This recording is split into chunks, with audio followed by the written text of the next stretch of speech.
Le son des cloches de la petite église du vieux Lyon ne résonnait pas comme un appel à la joie, mais comme un glas lointain, étouffé par une brume invisible.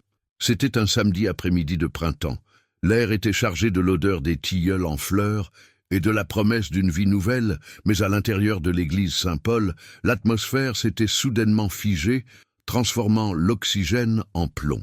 Le bouquet de pivoine blanche, serré si fort quelques instants plus tôt que les tiges en étaient presque broyées, glissa de la main gantée de dentelle. Il heurta le sol de pierre froide avec un bruit mat, presque imperceptible. Et pourtant, pour Claire Morel, ce fut le bruit d'un monde qui s'effondre. Elle restait là, immobile, sur le seuil du grand portail en bois, une silhouette de soie ivoire se détachant contre la pénombre de la nef. Claire, 32 ans, infirmière en soins palliatifs, réputée pour sa douceur inébranlable et sa capacité à apaiser les tourments des autres, se retrouvait soudain incapable d'apaiser le sien. Elle, qui avait passé sa vie à écouter les battements de cœur fragiles de ses patients, sentait le sien cogner contre sa poitrine avec la violence d'un oiseau pris au piège. Quelques minutes auparavant, tout semblait encore appartenir à un conte de fées moderne. Les invités étaient installés. D'un côté de l'allée centrale, la famille Lemaître, impeccable dans ses costumes sur mesure et ses chapeaux de créateur, affichait cette retenue aristocratique propre aux habitants du quartier d'Aînés. Ils chuchotaient, non pas par respect pour le lieu sacré, mais pour commenter la décoration florale, qu'ils jugeaient sans doute trop simple, trop bohème pour le standing de leur fils Adrien. De l'autre côté, les amis de Claire, ses collègues de la clinique, ses voisins de la rue Auguste-Comte, formaient un groupe plus disparate, plus coloré, vibrant d'une affection sincère. Ils attendaient avec des sourires impatients, prêts à célébrer l'union de leur amie avec cet homme qu'elle aimait depuis 3 ans. Mais Adrien n'était pas là. L'heure tournait. Le prêtre, un homme âgé au visage bienveillant, consultait sa montre pour la 3e fois, un pli soucieux barrant son front.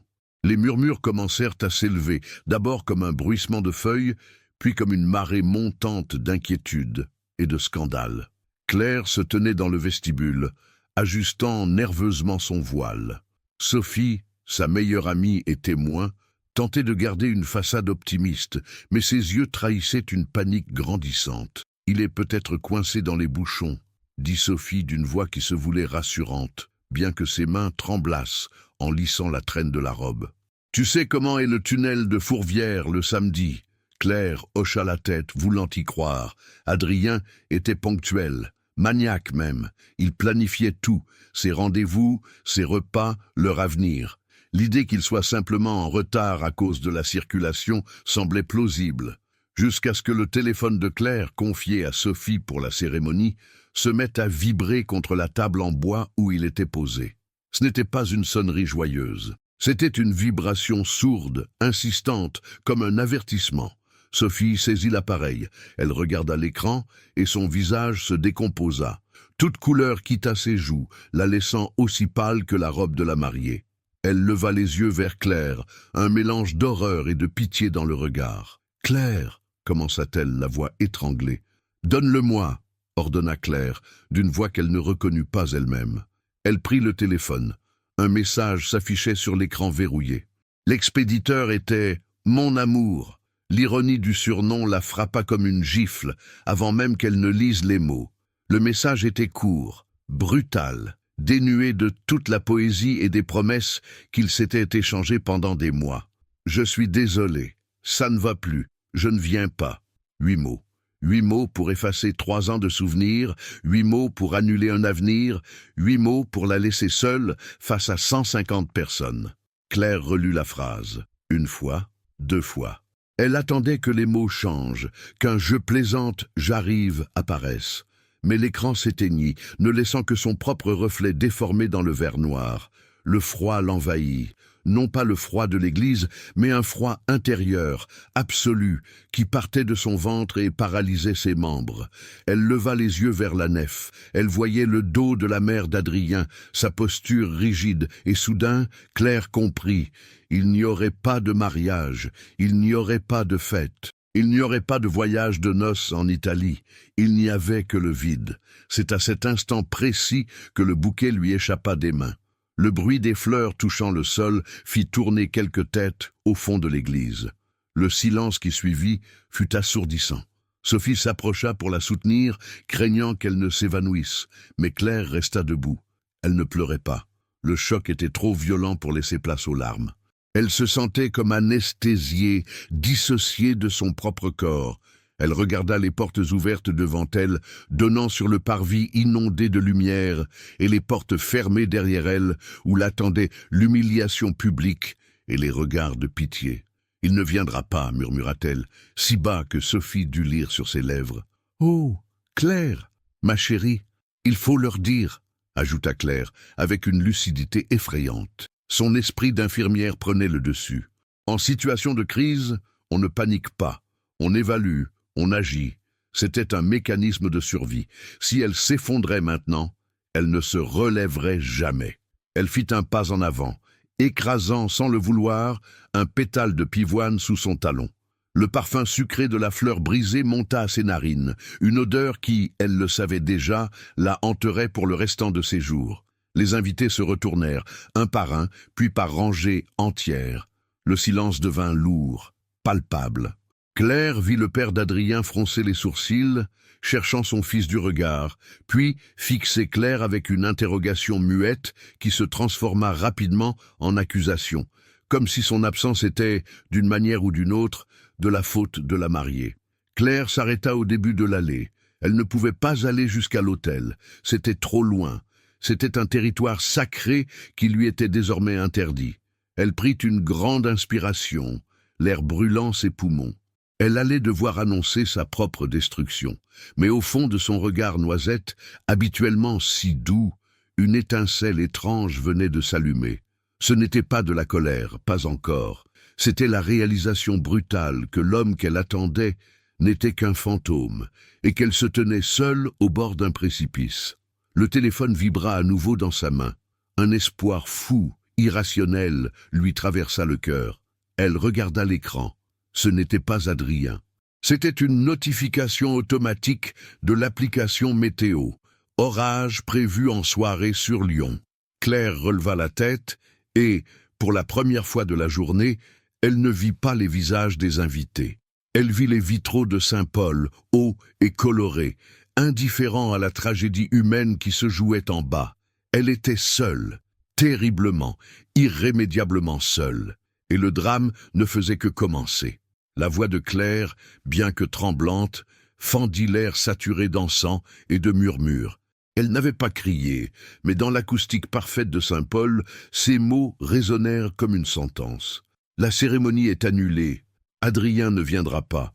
Pendant une seconde, le temps sembla se suspendre.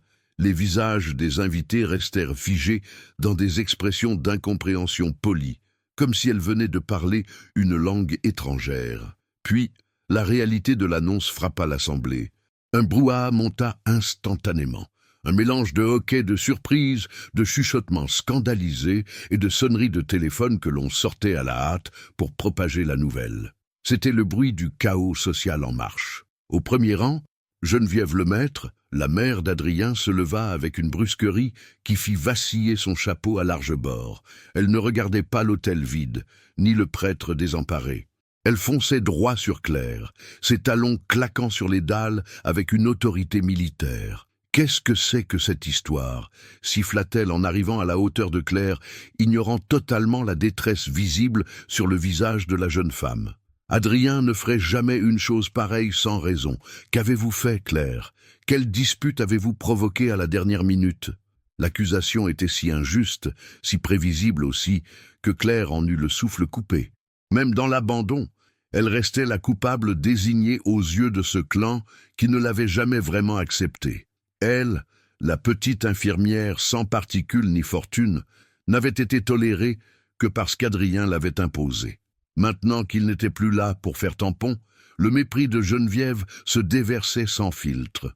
Sophie s'interposa immédiatement, faisant barrage de son corps menu mais déterminé. « Madame Lemaître, ce n'est ni le lieu ni le moment, dit-elle fermement.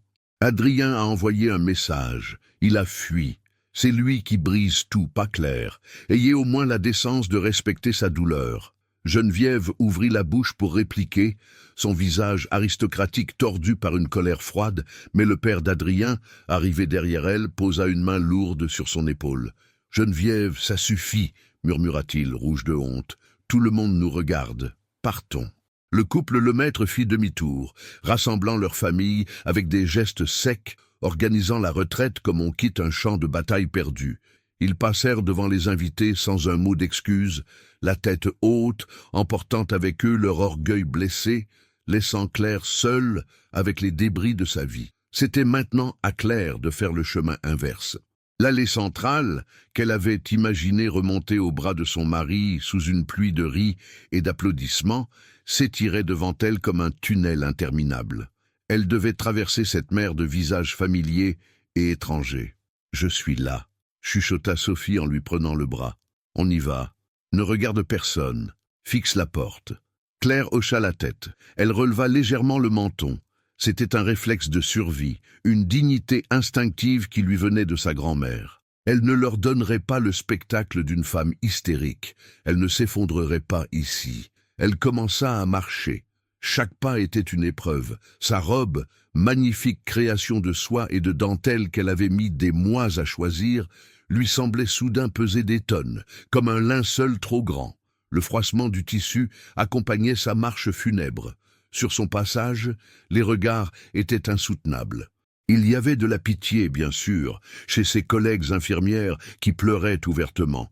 Il y avait de la curiosité morbide chez les amis lointains d'Adrien. Il y avait de la gêne, beaucoup de gêne.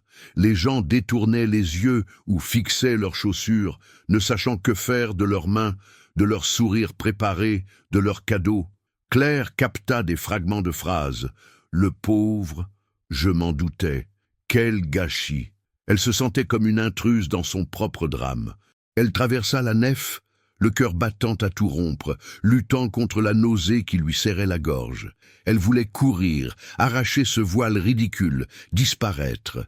Mais elle continuait d'avancer, un pied après l'autre, guidée par la prise ferme de Sophie sur son coude. Enfin, la lumière du jour frappa son visage. Elles franchirent le seuil. L'air extérieur avait changé. La chaleur douce du début d'après-midi avait laissé place à une lourdeur électrique.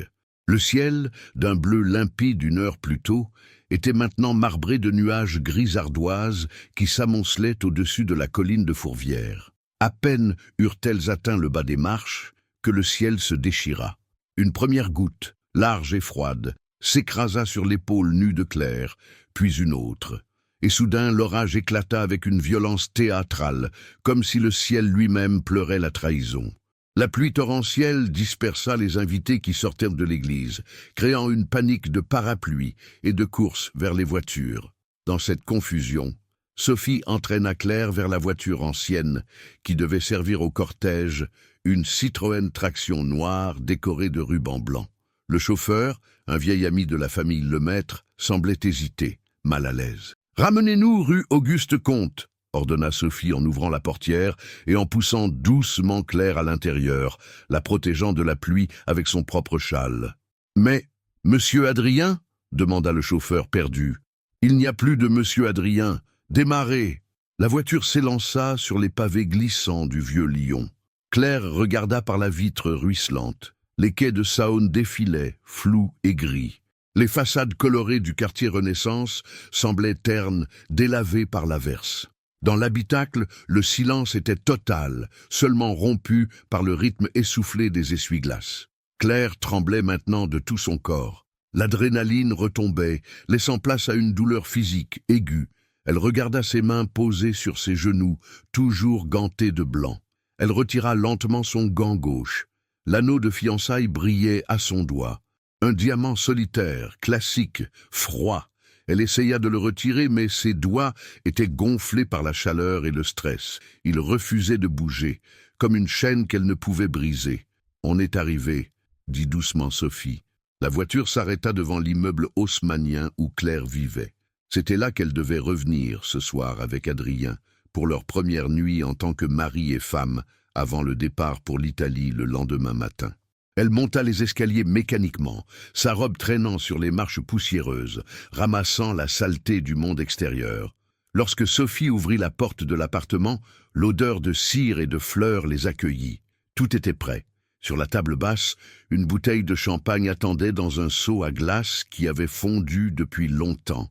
2 flûtes en cristal, des pétales de rose dispersés sur le tapis beige. C'était une mise en scène pour un bonheur qui n'existait plus. Claire s'avança au milieu du salon et regarda autour d'elle. C'était chez elle, mais elle ne reconnaissait rien.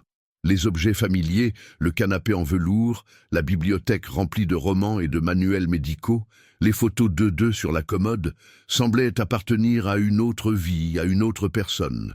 Elle s'approcha de la photo la plus récente, prise lors de leurs vacances à Nice l'été dernier. Adrien y souriait, le bras autour de ses épaules, l'air confiant, protecteur. « Comment as-tu pu » murmura-t-elle à l'image figée. Puis, sans un cri, avec une lenteur effrayante, elle prit le cadre et le retourna face contre le meuble. Sophie ferma la porte à clé, tournant le verrou avec un clic définitif. Dehors, l'orage redoublait d'intensité, le tonnerre faisant trembler les vitres, couvrant enfin le silence insupportable de l'appartement vide. Le réveil ne fut pas brutal. Il fut pire. Il fut lent, cotonneux, imprégné d'une confusion temporaire, où pendant quelques secondes bénies, Claire oublia. Elle étira ses jambes sous la couette, sentant la fraîcheur des draps en percale, et écouta le silence de l'appartement. Puis, la mémoire revint. Non pas comme une vague, mais comme un effondrement de terrain. Le poids de la veille s'abattit sur sa poitrine, coupant son souffle avant même qu'elle n'ouvre les yeux. Elle était seule dans le grand lit. La place à sa droite était vide, immaculée, le coussin non marqué par le poids d'une tête. Claire se redressa, repoussant les couvertures. La lumière qui filtrait à travers les persiennes était grise, laiteuse. La tempête de la veille s'était calmée, laissant place à cette bruine lyonnaise persistante qui semble laver les couleurs de la ville. Elle sortit de la chambre pieds nus. Dans le salon, Sophie dormait sur le canapé en velours, recouverte d'un plaid en laine, une main pendant vers le sol. Sur la table basse, les 2 flûtes à champagne étaient toujours là, vides, témoins muets de la soirée qu'elles avaient passée à ne rien dire, à simplement exister dans le choc. Mais ce n'étaient pas les verres qui attirèrent le regard de Claire, c'était la robe. La veille, dans un état de transe, elle l'avait retirée et jetée sur un fauteuil dans le coin de la pièce. Maintenant, à la lumière crue du matin, l'amas de soie ivoire et de dentelle de Calais ressemblait à un fantôme affaissé. C'était la dépouille d'un rêve. Claire s'approcha du vêtement. Elle effleura le tissu. C'était une robe magnifique, choisie pour plaire à Adrien, pour correspondre aux standards d'élégance de sa famille. Pas trop décolleté, Claire, pas trop simple, mais pas trop ostentatoire non plus. Il faut que tu aies l'air digne. Le mot lui laissa un goût amer dans la bouche. Elle saisit la robe à pleine main, froissant la soie sans ménagement, et sentit une colère froide monter en elle. Pas la tristesse dévastatrice de la veille, mais une rage sourde, précise.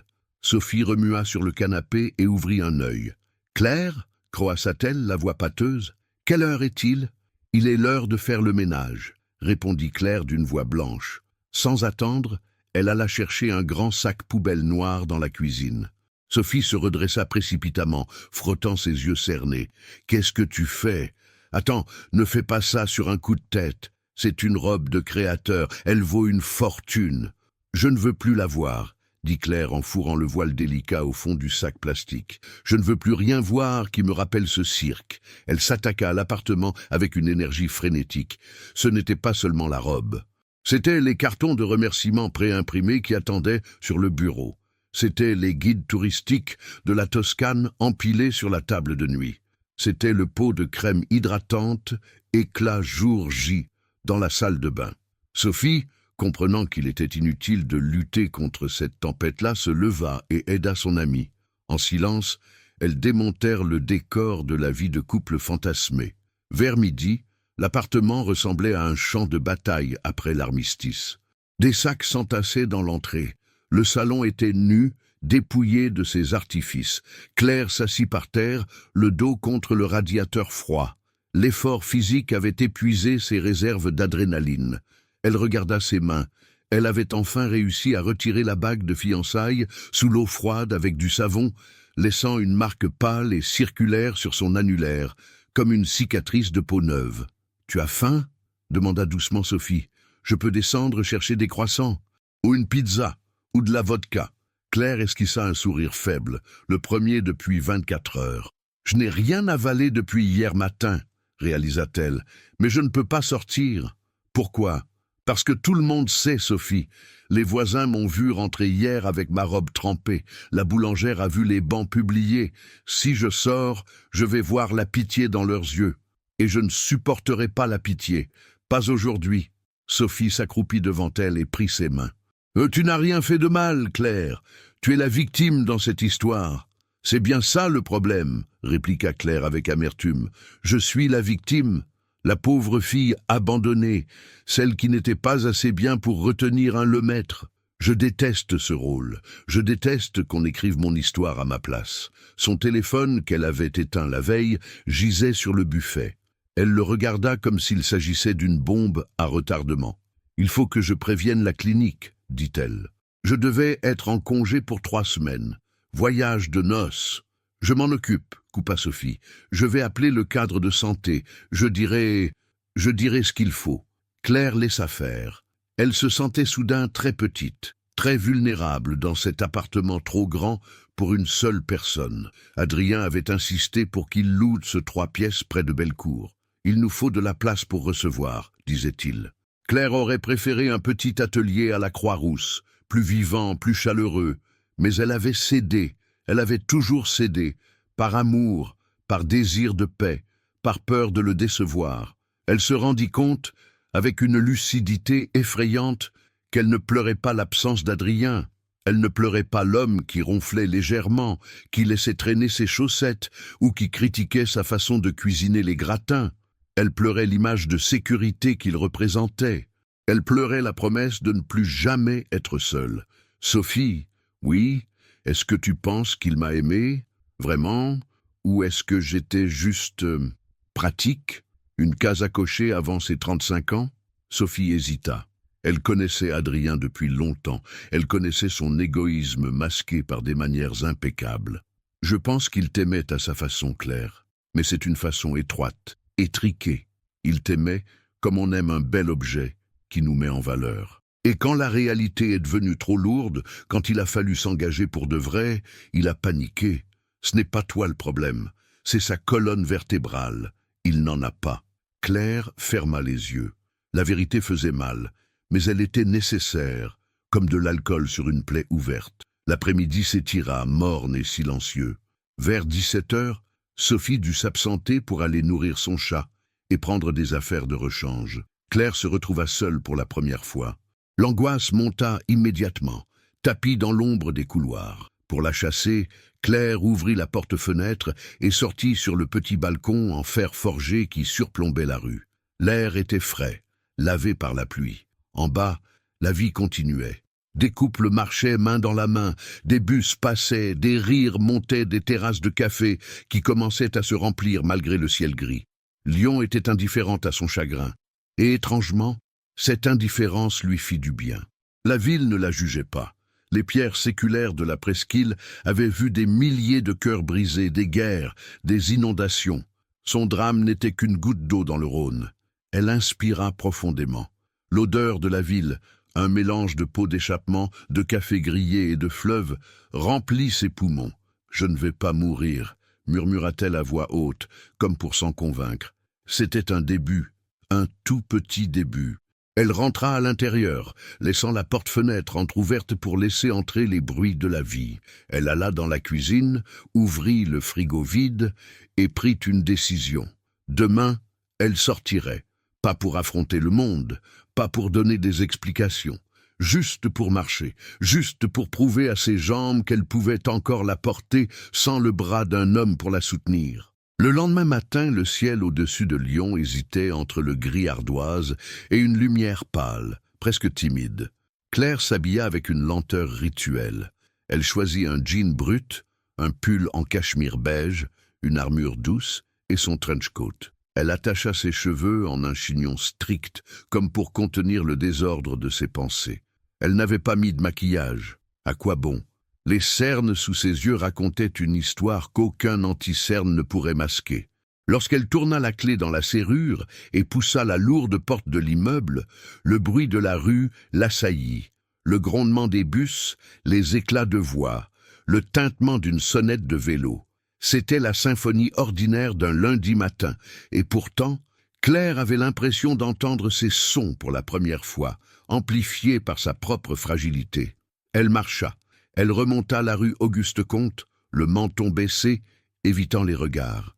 Elle avait l'impression irrationnelle de porter une lettre écarlate sur le front, une marque invisible disant « celle qui a été laissée ».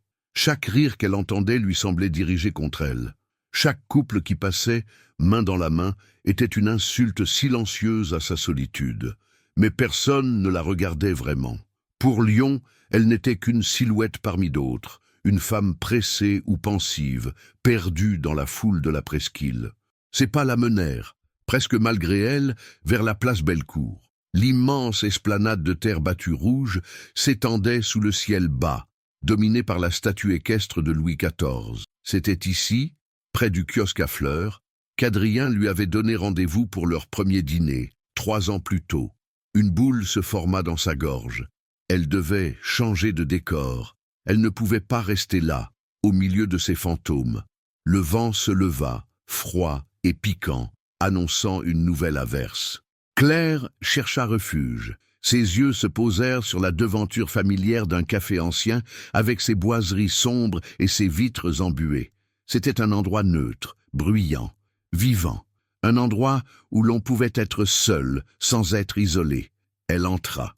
La odeur de café torréfié et de croissants chauds l'enveloppa immédiatement, détendant un peu ses épaules contractées. Elle trouva une petite table ronde près de la fenêtre, loin du comptoir animé. « Un café crème, s'il vous plaît », murmura-t-elle au serveur qui passait.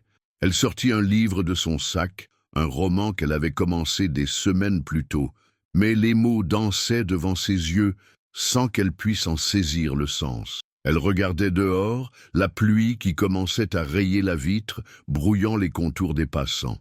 C'est alors qu'elle sentit un regard. Ce n'était pas le regard curieux ou compatissant qu'elle redoutait. C'était un regard pesant, intense, chargé d'une familiarité qui fit frissonner sa nuque. Elle tourna lentement la tête vers la droite. À 3 tables de là, un homme était assis. Il avait un ordinateur portable ouvert devant lui et des dossiers éparpillés. Mais il ne travaillait pas. Il tenait une tasse de café à mi-hauteur, suspendue, et il la fixait avec une expression d'incrédulité totale. Le cœur de Claire rata un battement. Le temps avait passé, certes. Quelques rides fines marquaient le coin de ses yeux et sa barbe était plus fournie, taillée avec soin. Il portait des lunettes à monture d'écaille qu'elle ne lui connaissait pas.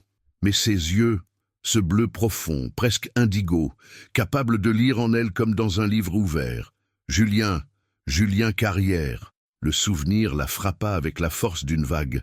Dijon, le lycée, les après-midi passés à refaire le monde sur les marches du Palais des Ducs. Le premier baiser, maladroit et électrique, sous un porche un soir d'hiver. Et puis le départ, la distance, les lettres qui s'espacent, et la fin douce amère d'un amour de jeunesse qu'on croit éternel jusqu'à ce que la vie s'en mêle. Il avait l'air plus mûr, plus posé. Il portait une chemise blanche entr'ouverte et une veste en tweed posée sur le dossier de sa chaise.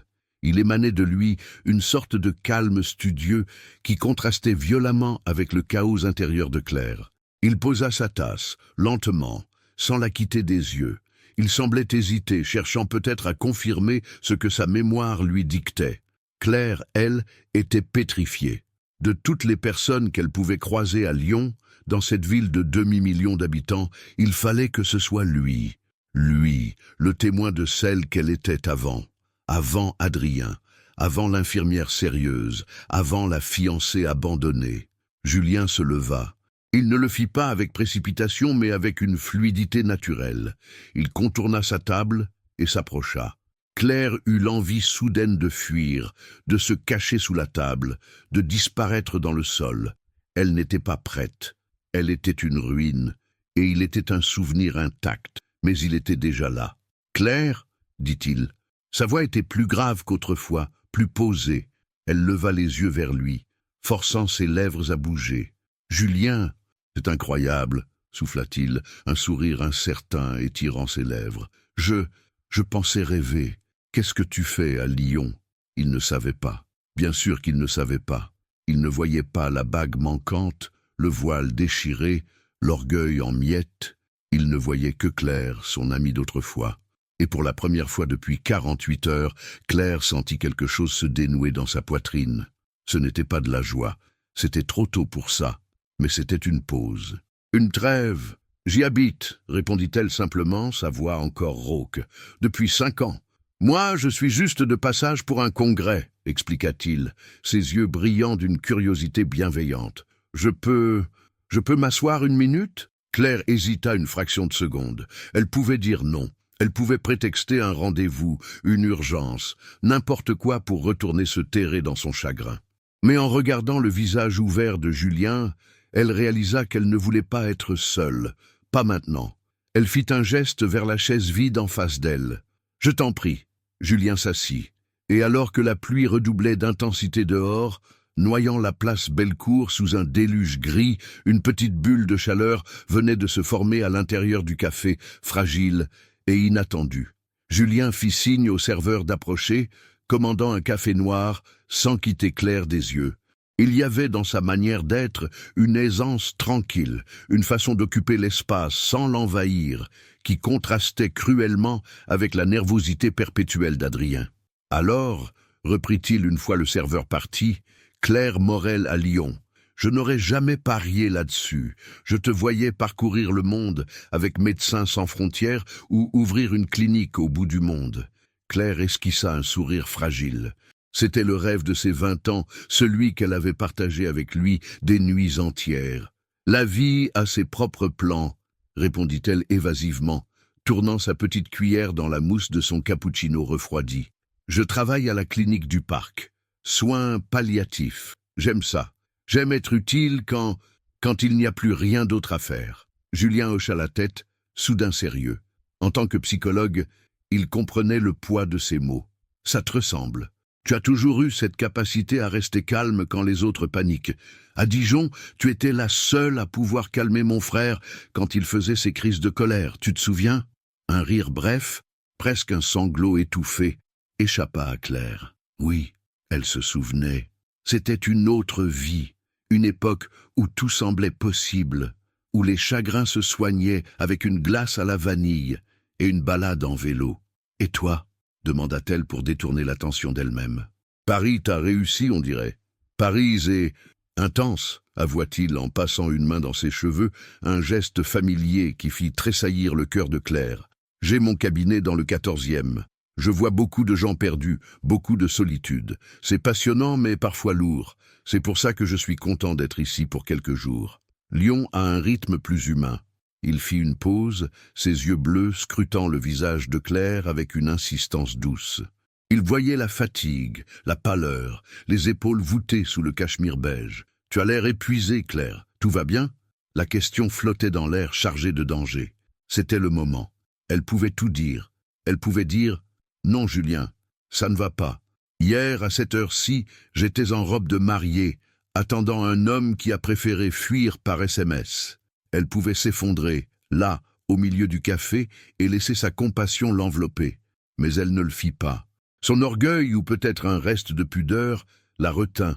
Elle ne voulait pas que leur retrouvaille soit entachée par la pitié. Elle ne voulait pas être la victime aux yeux de Julien. Elle voulait, juste pour quelques minutes, être la Claire d'avant, celle qui était forte, celle qui était aimée pour qui elle était, et non pour ce qu'elle avait perdu. « C'est juste le travail, » mentit-elle, sa voix se raffermissant légèrement. « Des gardes difficiles, la fin de l'hiver qui traîne. Tu sais ce que c'est ?» Julien sembla peser sa réponse, mais il n'insista pas. Il respectait ses barrières, comme il l'avait toujours fait. « Je comprends. Il faut prendre soin de toi, Claire. Tu as toujours eu tendance à t'oublier pour les autres. » Il but une gorgée de café, puis posa la question que Claire redoutait le plus. « Et côté cœur, tu es mariée, des enfants ?» Claire sentit son estomac se nouer. Elle posa instinctivement sa main gauche sur ses genoux, cachant la marque pâle de la bague absente sous la table. « Non, dit-elle, et le mot sortit plus sec qu'elle ne l'aurait voulu. Pas d'enfant. Et toi ? Divorcé depuis 2 ans, répondit-il sans amertume. C'était une belle histoire, mais nous avons évolué dans des directions opposées. On est restés amis. C'est mieux comme ça. Il y avait une honnêteté dans sa voix qui désarma Claire. Il ne cachait pas ses échecs. Il les acceptait comme faisant partie de la vie. Adrien, lui, aurait maquillé la vérité, aurait parlé de pauses ou de complications pour sauver les apparences. Un silence s'installa, mais contrairement au silence de l'appartement vide, celui-ci n'était pas hostile. C'était un silence rempli de non-dits, certes, mais aussi d'une connexion ancienne qui se réveillait doucement. Dehors, la pluie avait cessé, laissant place à une lumière rasante qui faisait briller les pavés de la place. Claire regarda sa montre. Elle n'avait nulle part où aller, personne qui l'attendait, mais l'émotion était trop forte. Elle avait l'impression de marcher sur un fil au-dessus d'un volcan. Si elle restait 5 minutes de plus, elle allait craquer. Elle allait pleurer, et elle s'était jurée de ne plus pleurer en public. « Je dois y aller », dit-elle précipitamment, en ramassant son sac. « J'ai un rendez-vous. » Ce n'était qu'un demi-mensonge. Elle avait rendez-vous avec sa solitude. Julien parut déçu, mais il se leva immédiatement par politesse. « Déjà ? C'était court. Oui, je suis désolé. C'était vraiment bien de te voir, Julien. » Il fouilla dans la poche intérieure de sa veste et en sortit une carte de visite sobre. « Tiens, c'est mon numéro personnel, écrit au dos. Je suis à Lyon jusqu'à vendredi pour le congrès. Je loge à l'hôtel Carlton. Si tu as envie de dîner ou juste de marcher un peu, appelle-moi. Vraiment, ça me ferait plaisir. » Claire prit la carte. Le papier était épais, tiède de la chaleur de son corps. « Merci, murmura-t-elle. » Elle se détourna rapidement, sortant du café presque en courant, fuyant la chaleur, fuyant le regard bleu qui voyait trop de choses, fuyant la tentation terrible de se laisser consoler. Une fois dehors, elle prit une grande inspiration d'air frais. Son cœur battait la chamade. Elle serra la carte de visite dans sa main, si fort que les coins s'enfoncèrent dans sa paume. Elle ne l'appellerait pas, elle ne pouvait pas. Elle était une femme en ruine, et il méritait mieux que des décombres. Pourtant, au lieu de jeter la carte dans la première poubelle venue, elle la glissa précieusement dans la poche de son trench coat, tout contre elle. C'était une ancre, une toute petite ancre dans la tempête, mais une ancre quand même. Le retour vers l'appartement de la rue Auguste-Comte se fit dans un état de flottement étrange. La pluie avait cessé, laissant les trottoirs de Lyon brillants comme des miroirs noirs. Dans sa poche, la carte de visite de Julien semblait peser plus lourd que son téléphone, une présence tangible, presque brûlante, contre sa hanche. Elle n'avait rien dit. Elle avait caché la catastrophe de sa vie derrière un sourire poli et des banalités sur le travail. Était-ce de la lâcheté, ou une tentative désespérée de préserver une parcelle de dignité, un espace vierge où elle n'était pas la fiancée abandonnée? En franchissant la porte de l'appartement, la réalité la rattrapa. L'odeur de renfermé, le vide laissé par les cartons que Sophie avait entassés dans l'entrée. Sophie était au téléphone, arpentant le salon, son carnet de notes à la main. « Non, je comprends bien que l'acompte est non remboursable, monsieur, mais nous parlons d'un cas de force majeure. »« Oui, je sais lire un contrat. » Elle raccrocha brutalement en voyant Claire entrer. « Le traiteur, » soupira Sophie en se massant les tempes. « Des vautours, ils veulent nous facturer les amuse-bouches périmées. » « Tu étais où ?» Je commençais à m'inquiéter. Claire retira son trench, gardant précieusement la carte dans sa poche avant de le suspendre. « J'avais besoin de marcher. J'ai pris un café. » Elle ne mentionna pas Julien. Ce secret était le sien. Une petite bulle d'oxygène qu'elle ne voulait pas partager, pas même avec sa meilleure amie. Pas encore. Sophie la scruta, cherchant des traces de larmes, mais ne trouva qu'une pâleur résignée. « Tu as bien fait, il faut que tu respires. De mon côté, j'ai géré les fleurs et le DJ. Il reste le voyage de noces à annuler, mais l'agence est fermée le lundi. Merci, Soph, vraiment. C'est normal. C'est à ça que servent les témoins, non? À témoigner du désastre et à ramasser les morceaux. » Soudain, l'interphone grésilla. Le son, Strident dans le calme de l'après-midi, les fit sursauter toutes les deux. Personne ne venait à l'improviste. Les amis savaient qu'il ne fallait pas déranger, la famille se tenait à distance. Sophie s'approcha du combiné mural, méfiante. « Oui !» aboya-t-elle. Un silence suivit, puis une voix déformée par les parasites, mais immédiatement reconnaissable, s'éleva. Une voix qui fit glacer le sang de Claire. « C'est moi, ouvre s'il te plaît, Adrien !» Sophie se tourna vers Claire, les yeux écarquillés par la fureur. « Il a du culot, murmura-t-elle. Je vais lui dire d'aller se faire voir. »« Non, dit Claire. » Sa propre voix la surprit. Elle était calme, d'un calme terrifiant, celui de l'œil du cyclone. « Claire, tu ne vas pas le laisser monter? Après ce qu'il a fait? Il faut que je le voie, Sophie. Il faut que je voie ce qu'il a à dire. Sinon, je vais passer le reste de ma vie à imaginer des raisons qui n'existent pas. » Sophie hésita, la main sur le bouton d'ouverture, puis soupira et appuya. Le déclic de la porte d'entrée résonna comme un coup de feu. « Je reste là, » prévint Sophie, « dans la cuisine. S'il lève la voix, je sors et je l'émascule avec le couteau à pain. » Claire attendit au milieu du salon. Elle entendit l'ascenseur monter, le grincement de la grille, puis des pas lourds dans le couloir. On toqua. 3 coups brefs, hésitants. Claire ouvrit la porte. Adrien se tenait là. Il portait le même costume que la veille, froissé, sans cravate, le col de sa chemise ouvert. Il avait l'air d'avoir dormi dedans. Ses yeux étaient rouges, ses cheveux en bataille. Il avait l'apparence parfaite du repentir, une mise en scène de la souffrance masculine. « Claire » souffla-t-il. Il fit un mouvement pour entrer, mais Claire resta plantée sur le seuil, bloquant le passage. Elle ne recula pas. « Qu'est-ce que tu fais là, Adrien? Je devais te voir. Je suis devenu fou. Je ne sais pas ce qui m'a pris. La pression, ma mère, l'organisation, tout s'est effondré dans ma tête. » Il parlait vite, ses mains s'agitant nerveusement. Il parlait de lui, de sa panique, de sa confusion, de sa nuit passée à rouler sans but sur l'autoroute. « J'ai eu peur, Claire. Peur de ne pas être à la hauteur. Peur de cet engagement définitif. Tu sais comment c'est. Chez nous, le mariage, c'est une institution lourde. » Claire l'écoutait et une chose étrange se produisit. La colère qu'elle attendait ne vint pas. À la place, elle ressentit une immense fatigue. Elle repensa à Julien, 1 heure plus tôt. « Tu as l'air épuisée, Claire. Tout va bien ?» Julien avait posé des questions sur elle. Adrien, lui, ne parlait que de lui. « Tu m'as laissé seul devant 150 personnes, Adrien. Tu m'as envoyé un SMS. »« Je sais, je suis un lâche !»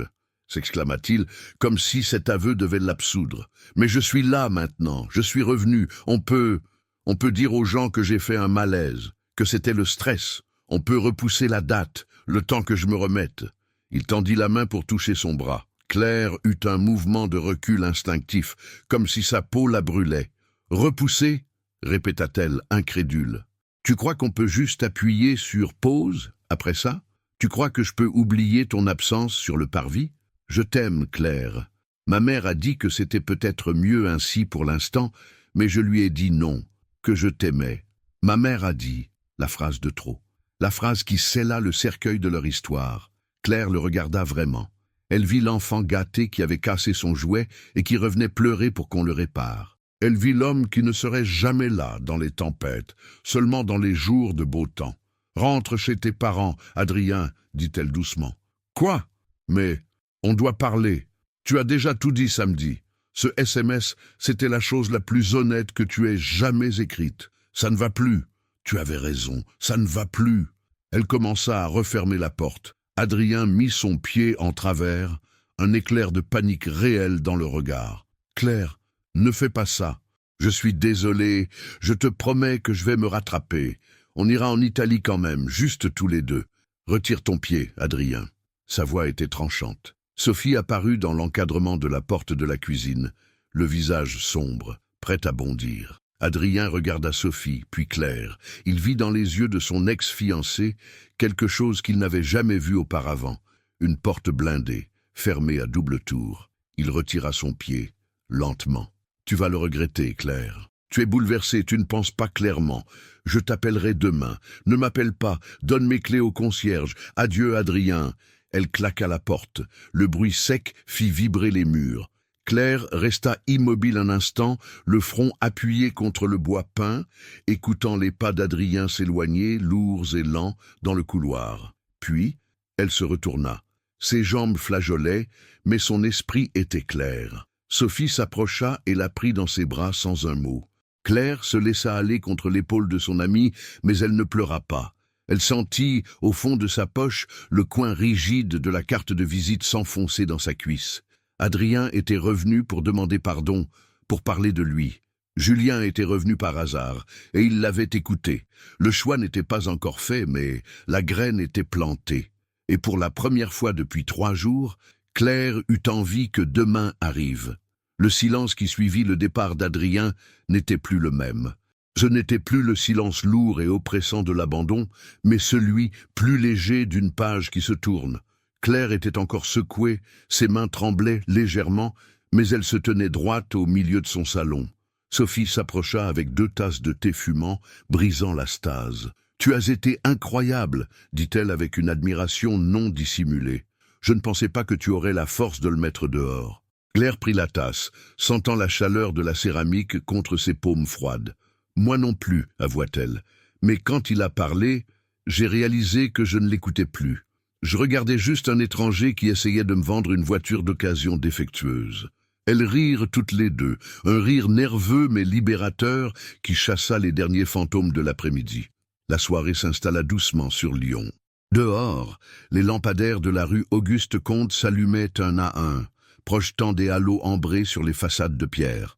Sophie proposa de commander des sushis et de regarder une comédie romantique stupide pour exorciser le mauvais sort. Mais Claire sentait une agitation nouvelle courir dans ses veines. Elle ne voulait pas rester enfermée. Elle avait passé 3 jours entre ces 4 murs, à suffoquer. Elle avait besoin d'air, de mouvement, de vie. Elle glissa la main dans sa poche. Le carton rigide était toujours là. Julien Carrière, psychologue clinicien. Elle sortit la carte et la posa sur la table basse à côté des télécommandes. Le numéro écrit au stylo bleu semblait la défier. « C'est qui ?» demanda Sophie, l'œil vif, repérant immédiatement l'objet nouveau dans le décor. Claire hésita. Partager ce secret, c'était le rendre réel. C'était admettre qu'il y avait une possibilité, aussi infime soit-elle. « Un ami d'enfance, je l'ai croisé ce matin au café. Il est de passage à Lyon. »« Un ami d'enfance ?» répéta Sophie, un sourire en coin se dessinant sur ses lèvres. « Et il est comment, cet ami d'enfance ? Il est gentil, il a écouté, il n'a pas jugé. C'est déjà beaucoup plus que ce qu'on peut dire de l'autre idiot. Appelle-le. Tu crois? C'est trop tôt, non? Je suis techniquement encore censé être en lune de miel. C'est indécent. » Sophie posa sa tasse avec fracas. « Indécent? Claire, l'indécence, c'est de laisser une femme devant l'autel par SMS. L'indécence, c'est de revenir le lendemain en pleurnichant sur son sort. Toi, tu as le droit de respirer. Tu as le droit de dîner avec un ami. Ce n'est pas un mariage, c'est juste un repas. » Claire regarda le numéro. Sophie avait raison. Elle n'avait de compte à rendre à personne. La morale bourgeoise d'Aînay ne s'appliquait plus à elle. Elle avait été exclue du club, et cette exclusion était sa liberté. Elle prit son téléphone. Ses doigts survolaient l'écran. Appeler semblait trop intrusif, trop direct. Un message serait plus sûr, moins engageant. « Bonsoir, Julien, c'est Claire.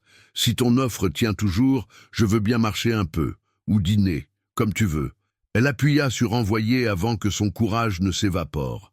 La réponse fut immédiate, comme s'il tenait son téléphone à la main, attendant ce signe. « L'offre tient toujours et pour toujours. Je suis au Grand Café des Négociants, près de la Bourse. Rejoins-moi quand tu veux. J'attends. Pour toujours. » L'hyperbole la fit sourire. C'était du Julien tout craché. Claire se leva d'un bond. « J'y vais !» annonça-t-elle. Elle courut à la salle de bain. Elle ne chercha pas à se faire belle pour séduire, mais pour se retrouver. Elle brossa ses cheveux, détacha le chignon strict pour laisser ses ondulations châtains encadrer son visage. Elle mit un peu de rouge à lèvres, juste une touche pour rehausser son teint pâle, et changea son pull beige pour une blouse en soie bleu nuit qu'elle aimait particulièrement.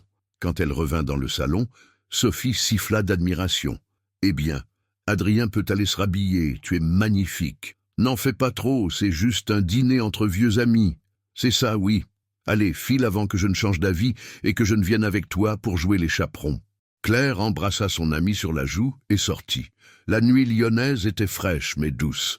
En traversant la place Bellecour pour rejoindre le quartier des Cordeliers, Claire sentit son cœur battre non pas de peur, mais d'une anticipation qu'elle n'avait pas ressentie depuis des années. C'était le frisson de l'inconnu. Elle arriva devant le grand café des négociants. Les lumières dorées de l'établissement historique se reflétaient sur le trottoir humide. À travers les grandes vitres, elle scanna la salle. Elle le vit tout de suite. Il était assis sur une banquette en velours rouge, un livre à la main, mais il ne lisait pas. Il regardait l'entrée. Quand leurs regards se croisèrent, il ferma son livre lentement et se leva. Il lui sourit, un vrai sourire, franc et chaleureux, qui plissa le coin de ses yeux. Il n'y avait aucune trace d'impatience ou de jugement sur son visage, juste du plaisir. Claire poussa la lourde porte tournante. Le brouhaha du café l'enveloppa, mélange de tintements de vaisselle et de conversations animées. Elle s'avança vers lui. Chaque pas l'éloignait un peu plus de la femme brisée du samedi matin. « Tu es venu ?» dit Julien simplement quand elle arriva à sa hauteur. « J'avais faim », répondit-elle avec une pointe d'humour qui la surprit elle-même. « C'est une excellente raison. » Il tira la chaise pour elle. Un geste classique, mais fait avec une telle naturelle qu'il ne semblait pas désuet. Alors qu'elle s'asseyait, Claire réalisa qu'elle ne pensait plus à sa robe de mariée, ni au SMS, ni à la honte. Elle pensait juste que le bleu des yeux de Julien était exactement le même que dans ses souvenirs, et que pour ce soir, cela suffisait amplement. Le grand café des négociants était une institution lyonnaise, un écrin de velours rouge et de miroirs dorés où le temps semblait s'écouler plus lentement qu'ailleurs. Pour Claire, habituée au silence clinique de ses gardes ou aux réceptions guindées de la belle famille Lemaître, cet endroit avait le charme rassurant d'un passé qu'elle croyait révolu. Ils commandèrent à manger. Julien n'eut pas besoin de demander ce qu'elle voulait boire. « Un Saint-Joseph blanc pour madame » dit-il au serveur. « Elle n'aime pas les vins trop tanniques. » Claire le regarda, surprise. « Tu te souviens de ça ?»« Je me souviens de tout, Claire. Je me souviens que tu détestes la coriandre, que tu as peur des orages, et que tu voulais appeler ton premier chien Budapest sans jamais avoir su pourquoi. » Un rire lui échappa, un son clair et spontané qui fit tourner quelques têtes. « J'avais oublié Budapest, » avoua-t-elle, sentant ses joues chauffer légèrement. « Mon Dieu, on était si jeunes. »« On était surtout libres, » rectifia Julien en la fixant intensément. On avait l'impression que le monde était une page blanche. Le vin arriva, frais et fruité. Ils trinquèrent. Le tintement des verres résonna comme une promesse. La conversation coula avec une fluidité déconcertante. Ils ne parlèrent pas des années perdues, ni des blessures récentes. Ils parlèrent de livres, de cinéma, de la psychologie humaine. Julien raconta des anecdotes sur ses patients parisiens avec une empathie qui toucha Claire en plein cœur. Il ne les jugeait pas. Il essayait de démêler les nœuds de leurs existences. « C'est pour ça que je t'aimais bien, dit-elle soudainement, avant de regretter l'usage du passé. Tu as toujours cherché à comprendre le pourquoi des choses. Et toi, tu as toujours cherché à soigner le comment, répondit-il doucement. C'est pour ça que tu es infirmière. Tu répares ce qui est cassé. » Claire baissa les yeux vers son assiette. « Je ne peux pas me réparer moi-même, pensa-t-elle. Parfois, certaines choses sont trop cassées, murmura-t-elle. Julien posa ses couverts. Il ne la força pas à élaborer. Il ne lui demanda pas « qui t'a fait du mal ?» Il fit quelque chose de plus puissant. Il valida son sentiment. C'est vrai, parfois, on ne peut pas réparer l'objet initial, mais on peut en faire autre chose. Tu connais le kintsugi, cet art japonais qui consiste à réparer les céramiques brisées avec de l'or? Oui, l'objet devient plus beau parce qu'il a été brisé. Exactement. Les cicatrices font partie de l'histoire. Elles ne sont pas la fin de l'histoire. Claire sentit les larmes piquer ses yeux, mais pour la première fois, ce n'étaient pas des larmes de désespoir. C'étaient des larmes de soulagement. Quelqu'un la voyait, non pas comme une fiancée parfaite, non pas comme une infirmière efficace, mais comme une femme complexe, blessée et pourtant vivante. Le dîner se prolongea. Adrien, avec ses discussions incessantes sur les placements immobiliers et les dîners mondains, semblait appartenir à une autre galaxie. Avec Julien, il n'y avait pas de prétention, juste deux âmes qui se retrouvaient. Au moment du dessert, Julien hésita, puis sortit quelque chose de sa poche. Ce n'était pas un téléphone, mais une petite photo cornée en noir et blanc. Il la fit glisser sur la nappe blanche. Claire se pencha. C'était un Photolux, pris dans une cabine automatique à la gare de Dijon. Il y a 15 ans. Il faisait des grimaces. Claire tirait la langue. Julien louchait. « Tu as gardé ça ?»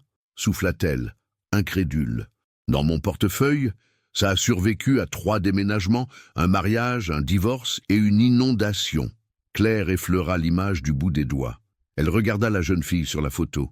Elle avait l'air si insouciante. Elle se demanda si elle pourrait un jour retrouver cette légèreté. « Pourquoi tu es revenu à Lyon, Julien ? Vraiment ?» demanda-t-elle, sentant que la réponse était importante. Il soutint son regard et l'air devint soudain plus dense entre eux. Le congrès était un prétexte. J'avais besoin de revenir aux sources. Paris me consumait. J'avais besoin de me rappeler qui j'étais avant de devenir le docteur Carrière. Et une grande partie de qui j'étais, c'était toi, Claire. Le cœur de Claire fit un bond désordonné dans sa poitrine. Ce n'était pas une déclaration d'amour enflammée, c'était un aveu d'humanité. Je ne suis plus la fille de la photo, Julien. J'ai changé. J'ai des bagages. Elle faillit lui dire. J'ai été abandonnée samedi. Les mots étaient là sur le bout de sa langue, mais Julien sourit, un sourire patient et rassurant. On a tous des bagages, Claire.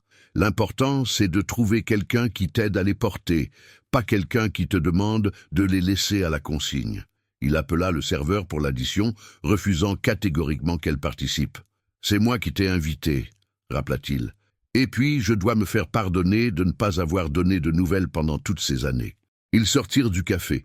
La nuit était tombée, fraîche et claire. La place de la Bourse était calme. « Je te raccompagne », proposa-t-il. « J'aimerais bien marcher un peu, dit-elle. « Jusqu'au quai ? Jusqu'au bout du monde, si tu veux. » Ils marchèrent côte à côte, sans se toucher, mais l'électricité entre eux était palpable. Le bras de Julien frôlait parfois celui de Claire, envoyant des ondes de choc à travers son manteau. Ils arrivèrent sur les berges du Rhône. L'eau noire reflétait les lumières de la ville. C'était beau, c'était calme. Pour la première fois depuis 3 jours, Claire ne se sentait pas seule. Elle n'était pas guérie, loin de là. La plaie était encore à vif. Mais ce soir, grâce à un vin blanc, une vieille photo et un homme qui se souvenait du nom de son chien imaginaire, elle avait cessé de saigner. « Merci », dit-elle simplement en regardant le fleuve. « De rien. Non, je veux dire, merci d'être réelle. » Julien se tourna vers elle. Il ne tenta pas de l'embrasser. Il ne brisa pas la magie fragile de l'instant. Il se contenta de plonger ses yeux bleus dans les siens. « Je ne vais nulle part, Claire. Je suis là jusqu'à vendredi. Et peut-être plus, si tu le veux. » Claire sourit, un vrai sourire. « On verra demain, Julien. On verra demain. » Mais pour la première fois, demain ne sonnait plus comme une menace. Les 2 jours qui suivirent le dîner aux négociants furent une parenthèse enchantée, une bulle hors du temps suspendue au-dessus de la réalité morose de Claire. Elle revit Julien le mercredi pour une visite du musée des Beaux-Arts et le jeudi pour un déjeuner rapide sur le pouce près de la place des Jacobins. À chaque rencontre, le sentiment de familiarité s'approfondissait. Ce n'était pas la passion fulgurante des débuts, mais quelque chose de plus rare, une reconnaissance mutuelle. Julien ne la traitait pas comme une femme fragile, il la traitait comme une égale, une complice. Il la faisait rire, non pas pour lui faire oublier ses soucis, mais parce qu'ils partageaient le même humour un peu cynique. Cependant, le mensonge par omission grandissait dans l'ombre de cette retrouvaille. À chaque fois que Julien évoquait l'avenir, ou qu'il posait une question trop précise sur sa vie actuelle, Claire changeait de sujet avec une habileté qui commençait à s'effriter. Elle portait son secret comme une pierre dans sa poche, craignant que son poids ne finisse par déchirer le tissu fragile de leur nouvelle relation. Le vendredi après-midi arriva trop vite. C'était le dernier jour de Julien à Lyon. Son train pour Paris partait à 19h. Ils décidèrent de passer ces dernières heures au parc de la Tête d'Or. Le ciel était d'un bleu insolent, le soleil de mai réchauffant les allées bordées d'arbres centenaires. C'était le genre de journée faite pour les amoureux et les familles. Ils marchaient le long du lac, regardant les pédalos glisser sur l'eau calme. Julien semblait pensif. « Je n'ai pas envie de partir, dit-il soudain, s'arrêtant pour regarder un cygne lisser ses plumes. C'est étrange. J'ai ma vie à Paris, mes patients, mes habitudes. Mais depuis 3 jours, j'ai l'impression d'avoir retrouvé ici quelque chose qui me manquait cruellement. » Claire sentit sa gorge se serrer. Elle savait ce qui lui manquait. C'était la connexion, la vérité. « Lyon a ce pouvoir, dit-elle faiblement. Elle retient ceux qui savent l'écouter. Ce n'est pas Lyon, Claire, c'est toi. » Il se tourna vers elle, ses yeux bleus cherchant les siens, avec une intensité qui la fit vaciller. « Je ne veux pas te mettre la pression, continua-t-il doucement. Je sais que tu as ta vie ici, que tu as tes barrières, mais j'aimerais qu'on continue, que je revienne, ou que tu viennes à Paris. » C'était une perche tendue, une invitation claire à construire quelque chose. Claire ouvrit la bouche pour répondre, pour dire oui, pour dire peut-être, mais aucun son ne sortit, car juste derrière l'épaule de Julien, un peu plus loin sur la pelouse, une scène se déroulait. Un couple de jeunes mariés posait pour des photos. La mariée, rayonnante dans une robe bustier qui ressemblait cruellement à celle qui gisait dans un sac poubelle chez Claire, riait aux éclats en lançant son bouquet en l'air. Le marié la regardait avec une adoration absolue. L'image frappa Claire avec la violence d'un coup physique. Le contraste entre ce bonheur insolent et sa propre humiliation, vieille de moins d'1 semaine, fut insoutenable. Le souffle lui manqua. Le parc se mit à tourner. Julien, voyant son visage se décomposer, suivit son regard. Il vit les mariés. Il se retourna vers Claire, perplexe. « Claire, qu'est-ce qu'il y a? Tu n'aimes pas les mariages ?» La question était innocente, mais elle fit déborder le vase. Claire recula d'un pas, tremblante. Elle ne pouvait plus mentir. Elle ne pouvait plus prétendre être cette femme mystérieuse et libre. Elle était une épave, et il fallait qu'il le sache avant de prendre ce train. « Ce n'est pas que je n'aime pas les mariages, Julien, dit-elle d'une voix brisée, les larmes montant enfin irrépressibles. C'est que je devrais être elle. » Julien fronça les sourcils, ne comprenant pas. « Comment ça? »« Samedi dernier, il y a 6 jours, j'étais devant l'église Saint-Paul. J'avais la robe, le bouquet, les invités. Tout. » Elle laissa échapper un sanglot, le premier qu'elle s'autorisait devant lui. « Il n'est pas venu, Julien. Il m'a envoyé un SMS. Je ne viens pas. Voilà ma vie actuelle. Je ne suis pas une femme mystérieuse qui aime son travail. Je suis une fiancée abandonnée en congé forcé parce que tout le monde à la clinique me regarde avec pitié. Je suis un cliché pathétique. » Le silence tomba entre eux, lourd et absolu, couvrant même les rires lointains des enfants. Claire baissa la tête, attendant le verdict. Elle s'attendait à ce qu'il soit gêné, qu'il recule, qu'il dise « Oh, je suis désolée » avec cet air poli et distant qu'ont les gens face au malheur des autres. Elle s'attendait à ce qu'il regarde sa montre, prétextant son train pour fuir ce drame trop lourd. Mais Julien ne bougea pas. Il ne dit rien pendant une longue minute. Puis, elle entendit le bruit de ses pas sur le gravier. Il se rapprochait. 2 mains chaudes prirent son visage, l'obligeant à relever la tête. Julien ne la regardait pas avec pitié. Il la regardait avec une colère froide, dirigée non pas contre elle, mais pour elle. « Il t'a laissé ?» répéta-t-il, articulant chaque mot comme s'il testait leur réalité. « Il a osé te laisser ?»« Oui, » chuchota Claire. « Alors c'est l'homme le plus stupide que la terre ait jamais porté. » Ce n'était pas la réponse qu'elle attendait. Elle cligna des yeux, surprise par la véhémence de sa voix. « Tu ne comprends pas. Je suis humiliée, Julien. Tout le monde sait. Je suis celle qu'on jette. »« Ah non, dit-il fermement, ses pouces essuyant les larmes sur ses joues.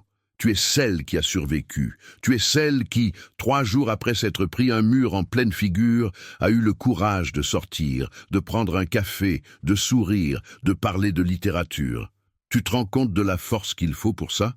Il rapprocha son visage du sien. « Je ne vois pas une victime, Claire. Je vois une femme debout. Et si cet idiot n'a pas vu la valeur de ce qu'il avait, c'est son drame, pas le tien. » Claire sentit les défenses qu'elle avait érigées s'effondrer une à une. La honte qui la rongeait depuis samedi commença à se dissoudre sous le regard ardent de Julien. « Je voulais te le dire », pleura-t-elle doucement, « mais j'avais peur que tu me regardes différemment. J'avais peur que tu ne vois que l'échec. L'échec, c'est lui. Toi, Claire, toi, tu es une évidence. » Il la serra contre lui. Ce n'était pas une étreinte amicale. C'était une étreinte protectrice, solide, une promesse silencieuse qu'il était là pour encaisser les coups avec elle. Elle enfouit son visage dans le creux de son épaule, respirant son odeur de cèdre et de tabac froid, et pour la première fois, elle s'autorisa à être faible, parce qu'elle savait qu'il ne la laisserait pas tomber. « Mon train est dans 2 heures, » murmura-t-il dans ses cheveux. « Je sais, je ne veux pas le prendre. » Claire se recula légèrement pour le regarder. Elle vit qu'il était sérieux. « Tu dois le prendre, » dit-elle avec un triste sourire. « Tu as tes patients lundi. Ta vie est là-bas. Ma vie peut changer. Pas sur un coup de tête, Julien. Pas par pitié pour la mariée abandonnée. Ce n'est pas de la pitié, Claire. Bon sang, tu ne le vois pas.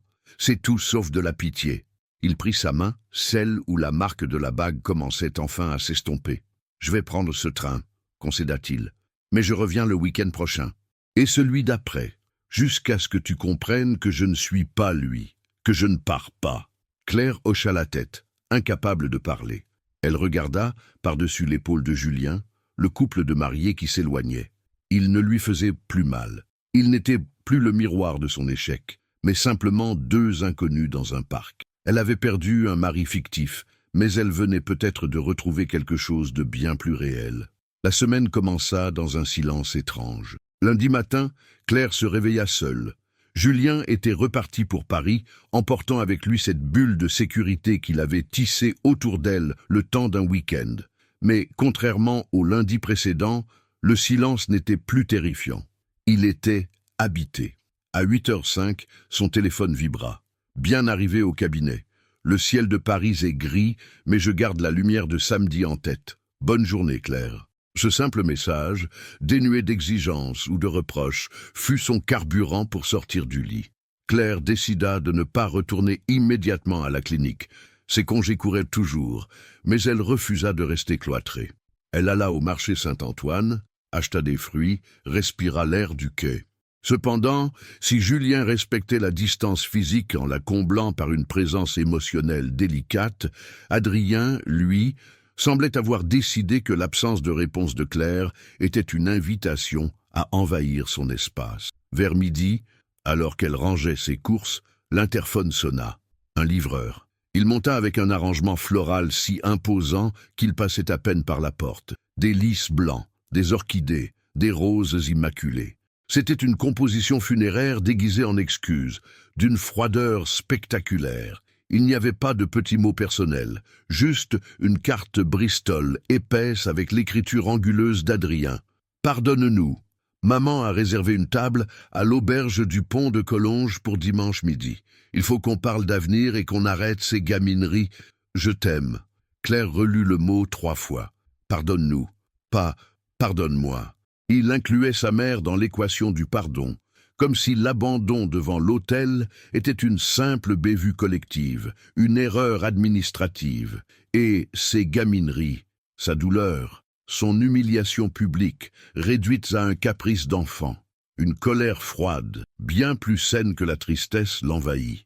Elle prit le bouquet à 2 mains. Il était lourd, coûteux, magnifique et vide de sens. Elle descendit l'escalier et le posa dans le hall de l'immeuble, sur la table commune où les voisins laissaient les livres dont ils ne voulaient plus. « Pour qui veut », marmonna-t-elle. Le harcèlement ne s'arrêta pas là.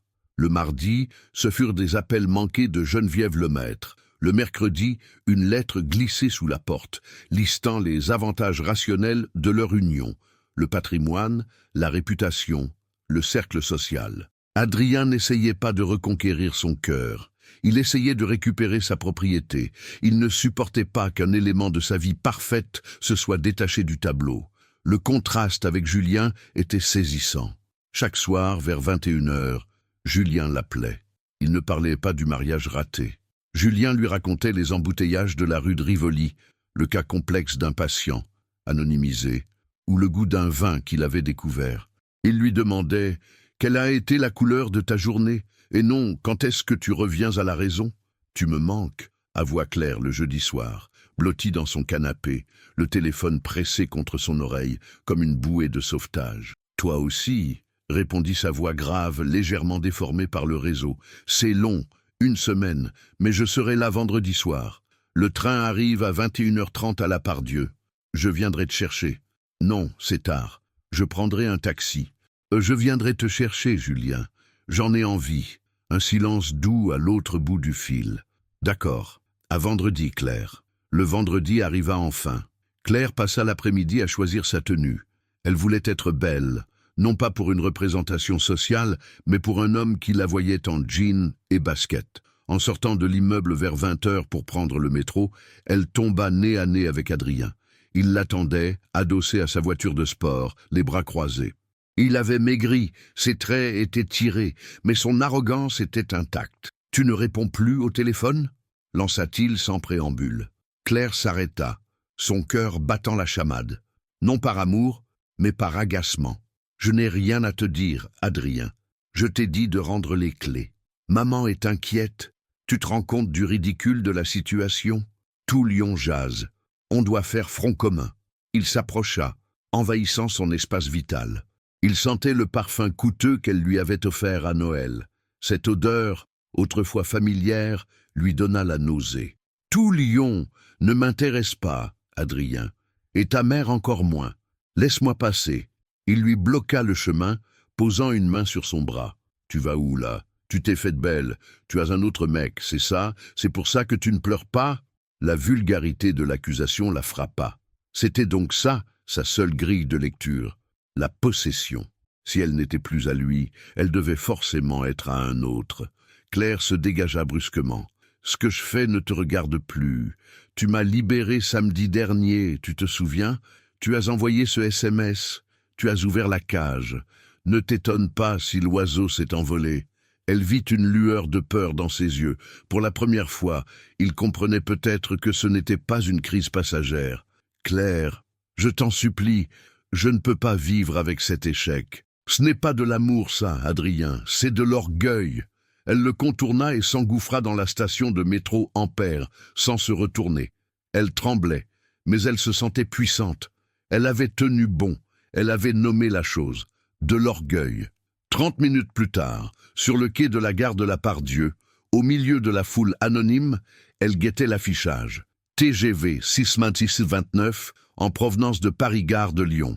À l'heure. Quand Julien apparut en haut de l'escalator, son sac de voyage à l'épaule, cherchant quelqu'un du regard, tout le bruit parasite de la semaine, les fleurs, les lettres, les menaces voilées d'Adrien, s'évapora. Il la vit. Son visage s'illumina d'une façon qui ne pouvait pas être feinte. Il descendit les marches 2 à 2, fendit la foule et s'arrêta juste devant elle. Il ne la toucha pas tout de suite, comme s'il voulait vérifier qu'elle était réelle. « C'était une semaine d'enfer », souffla-t-il. « Pour moi aussi. » Il lâcha son sac par terre et la prit dans ses bras. Claire ferma les yeux, inspirant son odeur. Elle était à sa place, pas dans une vitrine sociale, pas dans un rôle de composition. Juste là, dans les bras d'un homme qui prenait le train le vendredi soir, juste pour la voir sourire. « On ne va pas dîner chez Bocuse dimanche », murmura-t-elle contre son manteau. Il rit, ne comprenant pas la référence, mais sentant l'humour dans sa voix. « Tant mieux, je préfère un bouchon lyonnais bruyant où on peut se tenir la main sous la table. » Claire recula pour le regarder. « Emmène-moi loin d'ici, Julien, juste pour le week-end. Je ne veux pas croiser Adrien, je ne veux pas être à Lyon. » Julien ramassa son sac, passa un bras protecteur autour de ses épaules et l'entraîna vers la sortie. « J'ai une voiture de location. On peut aller dans le Beaujolais ou vers Annecy, où tu veux, tant qu'on est deux. » Ils sortirent de la gare, laissant derrière eux les fantômes de la ville pour s'inventer une nouvelle géographie. La voiture de location, une petite citadine grise, filait sur l'autoroute A43 en direction des Alpes. L'habitacle était plongé dans une pénombre rassurante, seulement éclairé par la lueur verte du tableau de bord et les phares des camions qu'il doublait. Claire regardait le paysage défiler. Les lumières de la banlieue lyonnaise s'étaient estompées. remplacé par les silhouettes massives et sombres des montagnes qui se découpaient contre le ciel étoilé. À chaque kilomètre parcouru, elle sentait le nœud qui lui serrait l'estomac depuis une semaine se desserrer un peu plus. Julien conduisait en silence, une main posée négligemment sur le volant, l'autre cherchant parfois celle de Claire sur l'accoudoir central pour une pression brève et chaude. Il n'avait pas besoin de meubler le silence. Il savait que Claire avait besoin de ce vide pour se laver de l'agression d'Adrien. « On arrive », dit-il doucement, après une heure de route. Annecy les accueillit avec sa majesté tranquille. Le lac, immense miroir d'encre, dormait au pied des montagnes. Ils garèrent la voiture près de la vieille ville et marchèrent jusqu'au petit hôtel de charme que Julien avait réservé sur la route. La chambre était simple, avec des poutres apparentes et une fenêtre donnant sur les canaux. Il n'y avait pas le luxe ostentatoire des hôtels que fréquentait la famille Lemaître, mais il y avait une authenticité qui réchauffait l'âme. « Ça te va ?» demanda Julien, une pointe d'inquiétude dans la voix, comme s'il craignait de ne pas être à la hauteur. Claire se tourna vers lui, et pour la première fois, elle osa initier le contact. Elle posa ses mains sur les épaules de Julien, lissant le tissu de son manteau. « C'est parfait, Julien, c'est exactement ce qu'il me fallait. Pas de dorure, pas de marbre, juste du bois et du calme. » Ils sortirent dîner tardivement dans une petite brasserie savoyarde. L'ambiance était feutrée, loin de la frénésie lyonnaise. Ils parlèrent peu du passé. Ils étaient suspendus dans un présent fragile et précieux. Claire riait, un rire qui venait du ventre, libéré du carcan de la fiancée parfaite. Après le repas, ils déambulèrent le long du canal du Thioux. L'air était vif, pur, chargé de l'odeur de l'eau froide et de la pierre humide. Ils s'arrêtèrent sur le pont des Amours. La légende locale disait que les amants qui s'y embrassaient resteraient unis pour l'éternité. Claire connaissait l'histoire, mais ce soir, elle ne cherchait pas l'éternité.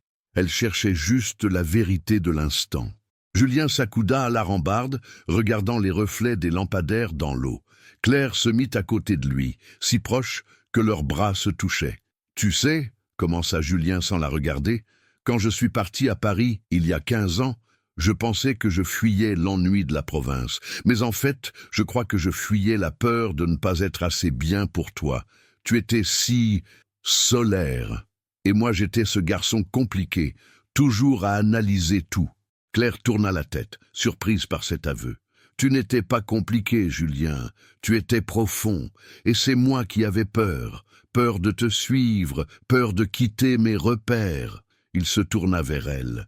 Dans la lumière jaune des réverbères, son visage était grave, beau d'une beauté qui n'avait rien à voir avec les traits lisses d'Adrien. C'était un visage qui avait vécu. « Je ne veux plus fuir, Claire. » Il leva la main et caressa sa joue, son pouce effleurant le coin de ses lèvres.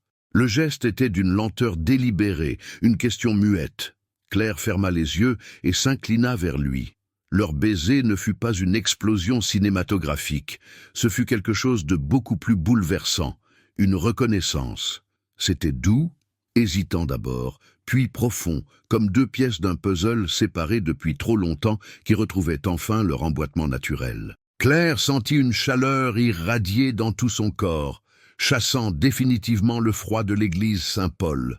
Adrien l'embrassait pour marquer son territoire. Julien l'embrassait pour lui donner du souffle. Ils restèrent longtemps ainsi, enlacés sur le pont, alors que la ville dormait autour d'eux. Le lendemain matin, ils prirent le petit déjeuner sur la terrasse de l'hôtel, face au lac scintillant sous le soleil. Claire se sentait légère, comme si elle avait perdu 10 kilos de chagrin pendant la nuit. Julien, cependant, semblait préoccupé. Il jouait avec sa tasse de café, le regard perdu vers les sommets enneigés. « Qu'est-ce qui te tracasse ?» demanda Claire, posant sa main sur la sienne. Il inspira profondément, comme s'il s'apprêtait à sauter dans le vide. Je pensais à demain, au retour à la réalité. Ne gâche pas le moment, Julien. On a encore tout le dimanche, je sais. Mais je ne peux pas m'empêcher de penser logistiquement, Claire. Ma vie est à Paris, mon cabinet, mes patients. Je ne peux pas le déplacer du jour au lendemain. Claire sentit un petit frisson d'appréhension. « Je sais, » répéta-t-elle plus bas. « Et ta vie est à Lyon, ton travail, ton appartement, tes amis. » Sophie, il la regarda droit dans les yeux. Mais je ne veux pas d'une relation à distance éternelle. J'ai déjà donné, et ça a détruit mon mariage. Si on fait ça, si on essaie vraiment, Claire, il faudra qu'un de nous deux bouge. La phrase resta suspendue entre eux, lourde de conséquences. Bouger. Pour Julien, bouger signifiait abandonner une patientèle construite sur 10 ans. Pour Claire, bouger signifiait quitter la ville où elle avait grandi, où elle avait ses repères, et surtout quitter le lieu de sa reconstruction pour aller dans une ville immense et inconnue. « Tu me demandes de venir à Paris ?» souffla-t-elle. « Je ne te demande rien, Claire. C'est trop tôt, mais je pose la question sur la table. Est-ce que Lyon est ta maison, ou est-ce que c'est juste l'endroit où tu as attendu qu'il se passe quelque chose ?» La question la frappa de plein fouet. Lyon était sa ville. Elle aimait ses quais, ses lumières, son rythme. Mais Lyon était aussi désormais la ville où chaque coin de rue lui rappelait son humiliation. La ville où Adrien et sa mère régnaient en maîtres sur leur petit royaume bourgeois. Pouvait-elle rester ici et guérir avec le fantôme de son mariage raté à chaque carrefour? Ou devait-elle tout quitter, prendre le risque immense de suivre un amour retrouvé, au péril de se perdre à nouveau? Claire regarda le lac. L'eau était calme en surface, mais elle savait que les courants étaient froids et profonds. « Je ne sais pas, Julien, » répondit-elle honnêtement. « Je ne sais pas si j'ai le courage de tout recommencer ailleurs. » Julien serra sa main. « On a le temps. Mais garde ça en tête. L'amour ne suffit pas toujours. Il faut aussi choisir la vie qui va avec. » Le soleil continua de briller sur Annecy, mais une petite ombre venait de s'inviter à leur table. Le choix n'était plus entre Adrien et Julien. Le choix était entre la sécurité du connu, aussi douloureux soit-il, et le vertige terrifiant de l'inconnu. Le retour vers Lyon dimanche soir eut le goût amer des réalités qu'on ne peut plus repousser. À mesure que les montagnes s'effaçaient dans le rétroviseur pour laisser place aux zones industrielles de la périphérie lyonnaise, le silence dans la voiture se fit plus dense. Ce n'était plus le silence apaisé de l'allée, mais un silence chargé de questions sans réponse. Julien gara la voiture en bas de l'immeuble de la rue Auguste-Comte vers 21 heures. La ville était humide, une bruine fine recouvrant les pavés d'un vernis glissant. « Je monte avec toi, » dit Julien. « Je ne te laisse pas seul ce soir. » Claire hocha la tête, reconnaissante. Elle avait l'impression de rentrer dans une maison hantée. Ils franchirent le digicode et entrèrent dans le hall aux murs de pierre froide. L'ascenseur était en panne, comme souvent dans ces vieux immeubles. Ils prirent l'escalier. Arrivés sur le palier du 3e étage, Claire se figea. Une silhouette était assise sur la dernière marche dans la pénombre. Une odeur de tabac froid flottait dans l'air. Adrien se leva lentement. Il avait l'air hagard, sa chemise froissée, les yeux cernés de rouge. Il ne ressemblait plus au dandy arrogant de la semaine passée.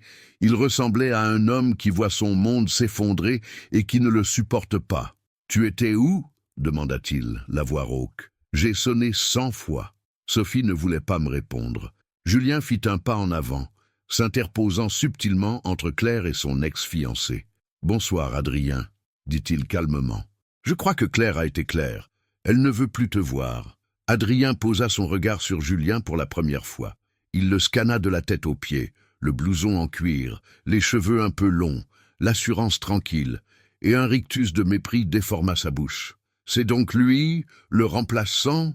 Tu n'as pas perdu de temps, Claire. 1 semaine après avoir juré fidélité devant Dieu, tu n'étais pas devant Dieu, Adrien, » coupa Claire, sa voix résonnant dans la cage d'escalier. « Tu étais en train de fuir comme un voleur. Ne me parle pas de fidélité. » Adrien s'avança, ignorant Julien, cherchant à capter le regard de Claire pour y exercer son ancienne emprise. « J'ai tout arrangé, Claire.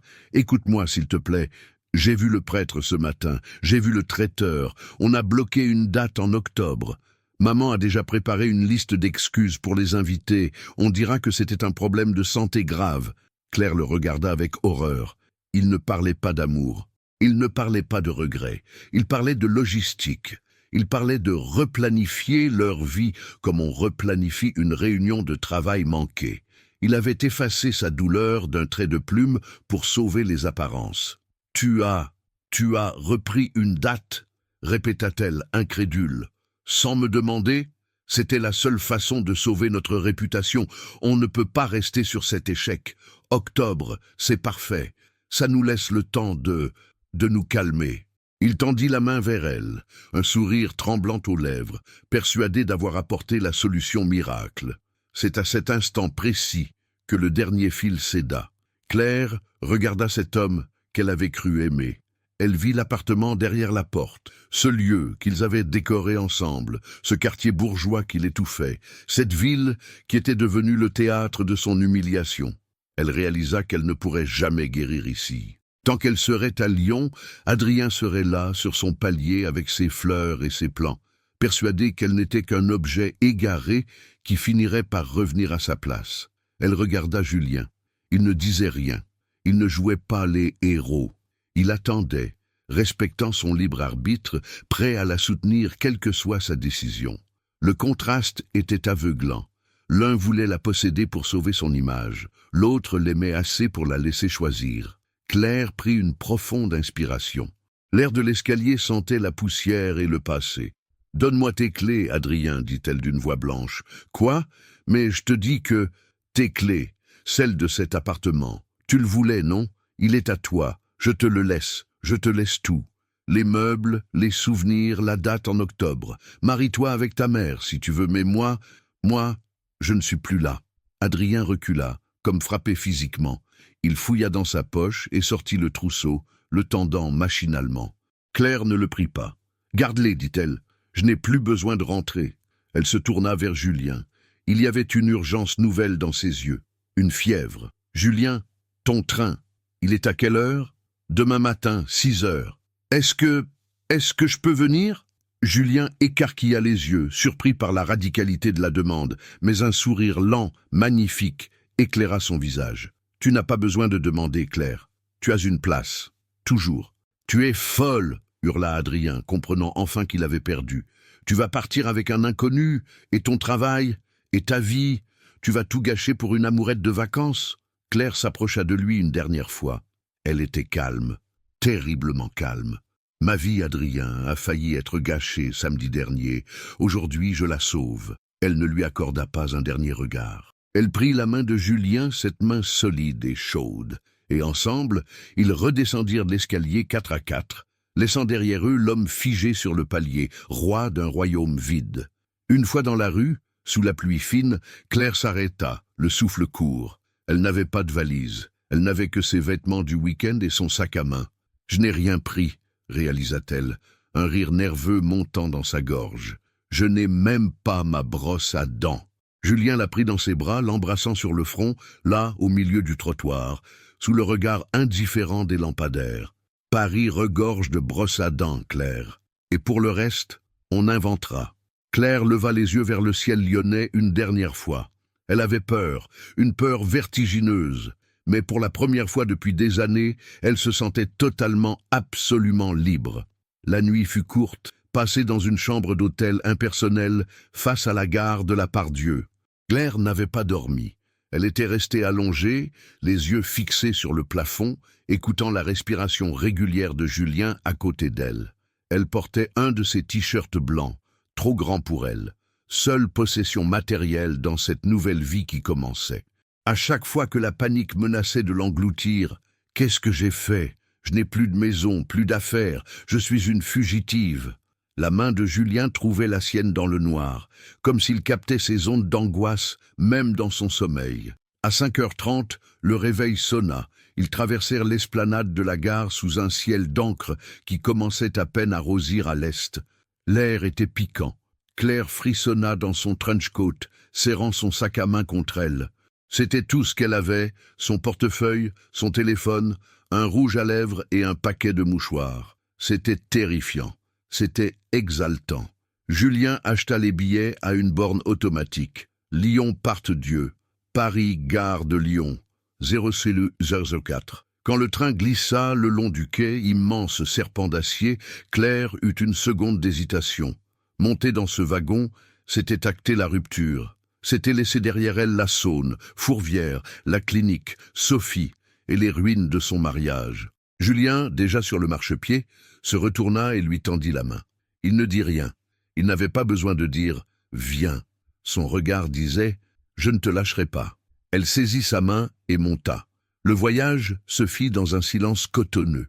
Le TGV fendait la campagne française à 300 km à l'heure, floutant les arbres et les maisons en un long ruban vert et gris. Claire regardait par la fenêtre, voyant son propre reflet se superposer au paysage. Elle ne pleurait plus. Elle était dans un état de suspension, entre deux vies. « Tu as faim ?»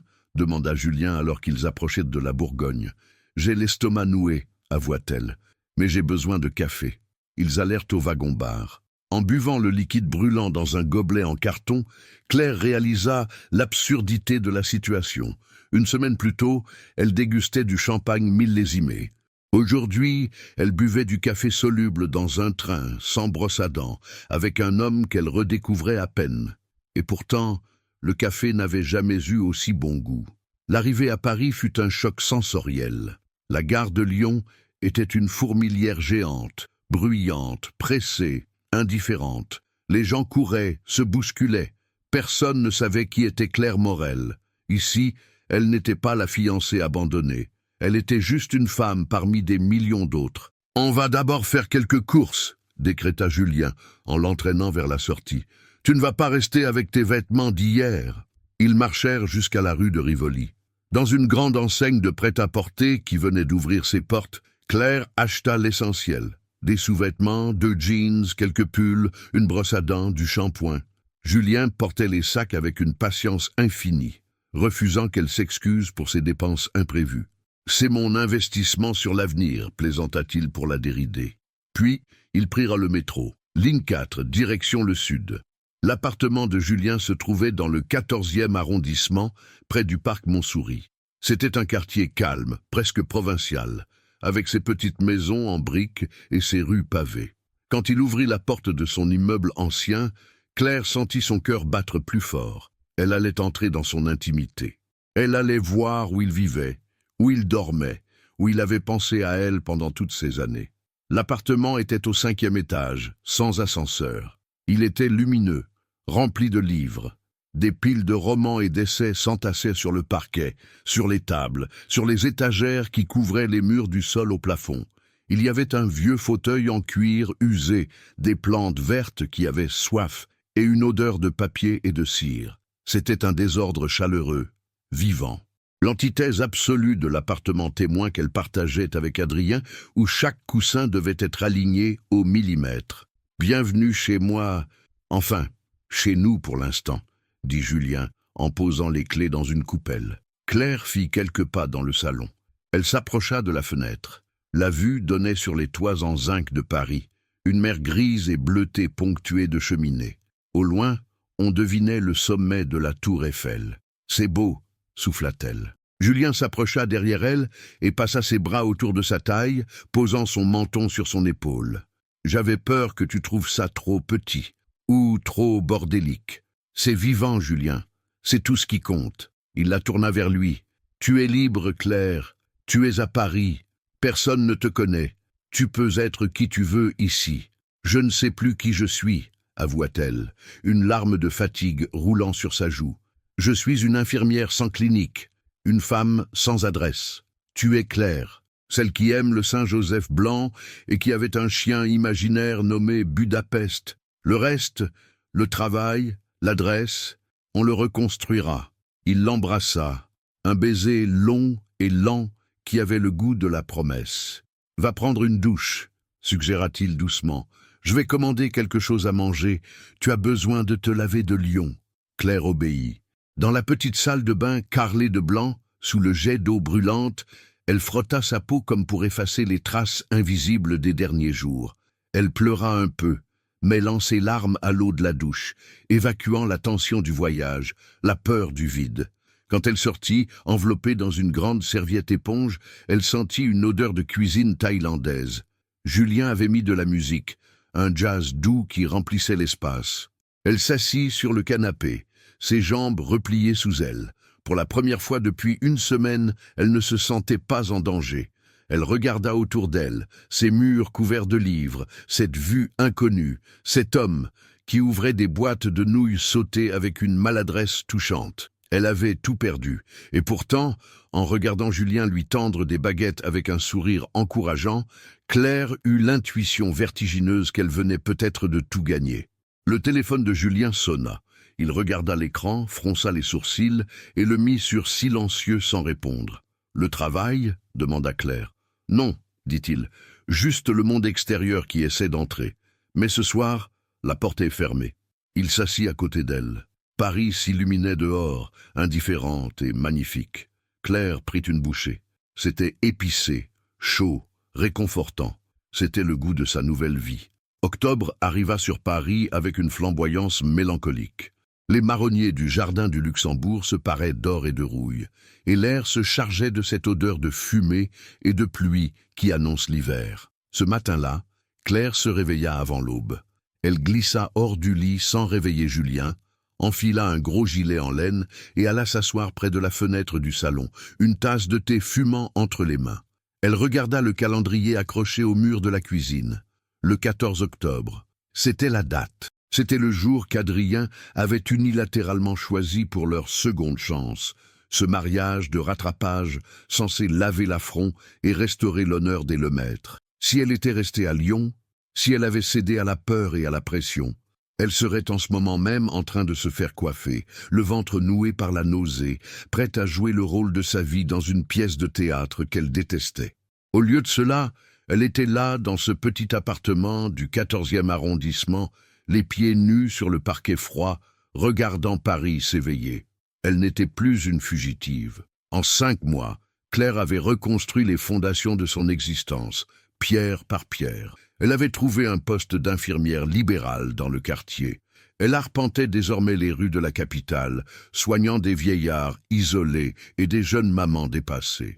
Elle aimait cette nouvelle liberté, ce contact direct, sans le filtre aseptisé de la clinique lyonnaise. Sophie était venue la voir 2 fois. La première fois, elle avait apporté les dernières affaires de Claire, récupérées après une bataille épique avec Adrien pour récupérer les clés. « Il a vendu l'appartement », avait raconté Sophie en buvant un verre de vin sur ce même canapé. « Il a dit à tout le monde que tu étais parti faire une dépression nerveuse en Suisse. » C'est sa version officielle. Claire avait ri, un rire franc, dénué d'amertume. Qu'il raconte ce qu'il veut. Je ne suis pas en Suisse, je suis vivante. Ce matin du 14 octobre, Claire ne ressentait ni colère, ni tristesse. Elle ressentait une immense, une vertigineuse gratitude. Elle avait sauté dans le vide, et quelqu'un l'avait rattrapée. La porte de la chambre s'ouvrit doucement. Julien apparut, les cheveux en bataille, les yeux encore mi-clos de sommeil. Il ne demanda pas ce qu'elle faisait là. Il savait. Il connaissait la date lui aussi, bien qu'il n'en ait jamais parlé explicitement. Il s'approcha, prit un plaid sur le fauteuil et l'enveloppa autour des épaules de Claire avant de s'asseoir par terre à ses côtés, appuyant sa tête contre ses genoux. « Tu veux qu'on fasse quelque chose de spécial aujourd'hui » demanda-t-il d'une voix rauque. « On peut aller à la mer ou rester au lit toute la journée. » Claire passa ses doigts dans les cheveux de cet homme qui, depuis 5 mois, n'avait jamais failli. Il ne lui avait pas offert de grands voyages, ni de diamants. Il lui avait offert mieux. Il avait réparé l'étagère qui grinçait. Il lui avait massé les pieds après ses tournées épuisantes. Il l'avait écouté pleurer quand le mal du pays la prenait, sans jamais s'agacer. « Non, » dit-elle doucement. « Je veux juste aller acheter du pain, faire le marché et préparer un bœuf bourguignon qui mijotera tout l'après-midi. Je veux une journée normale, Julien. Une journée banale. » Il leva les yeux vers elle et sourit. « Une journée banale. Ça me paraît être un programme parfait. » Ils passèrent la journée ainsi, dans la douceur d'un quotidien choisi. Ils marchèrent main dans la main, rue Daguerre, choisissant les légumes et le vin. Ils croisèrent des voisins que Claire commençait à connaître. Elle n'était plus l'étrangère, elle tissait sa toile lentement. Le soir, alors que l'odeur du plat embaumait l'appartement et que la nuit tombait sur les toits de zinc, Claire reçut un dernier message. C'était Geneviève Lemaître. « J'espère que vous mesurez l'étendue du gâchis. Adrien est dévasté. Vous ne trouverez jamais quelqu'un qui vous aimera autant que nous l'avons fait. » Claire relut le message. « Autant que nous l'avons fait. » Le pluriel majestueux, incluant la mère, le fils et la réputation. Elle n'eut pas mal. Elle n'eut même pas envie de répondre. Avec un calme absolu, elle bloqua le numéro, puis celui d'Adrien, coupant définitivement le dernier fil noir qui la reliait à son ancienne vie. Elle posa le téléphone et rejoignit Julien dans la cuisine. Il goûtait la sauce, une cuillère en bois à la main, concentré. Claire le regarda. Elle vit les premières rides au coin de ses yeux, la petite cicatrice sur son menton, ses épaules solides. Elle vit l'homme qui était revenu du passé pour lui offrir un futur. Elle s'approcha de lui et l'enlaça par derrière, posant sa joue contre son dos. « Merci, chuchota-t-elle. Pour la sauce, elle manque encore un peu de sel. Non, merci d'être resté. Merci d'être celui qui ne part pas. » Julien se retourna, posa la cuillère et encadra le visage de Claire avec ses mains. « Je ne suis pas resté par devoir, Claire. Je suis resté parce que ma place est ici, avec toi, que ce soit à Lyon, à Paris ou sur la Lune. » Il l'embrassa, et dans ce baiser, Claire sentit la fermeture de la boucle. La douleur de l'église Saint-Paul n'était plus qu'un souvenir lointain, une cicatrice nécessaire qui lui avait appris la leçon la plus importante de sa vie. Elle avait cru que l'amour, c'était les grands gestes, les promesses publiques, la perfection affichée. Elle s'était trompée. L'amour, le vrai, c'était ce dimanche d'octobre. C'était la sécurité d'un regard qui vous connaît vraiment. C'était le silence partagé qui n'a pas besoin d'être meublé. Elle avait été abandonnée le jour où elle devait être une princesse. Mais elle avait été sauvée le jour où elle avait accepté d'être simplement elle-même. Claire Morel n'était plus une fiancée.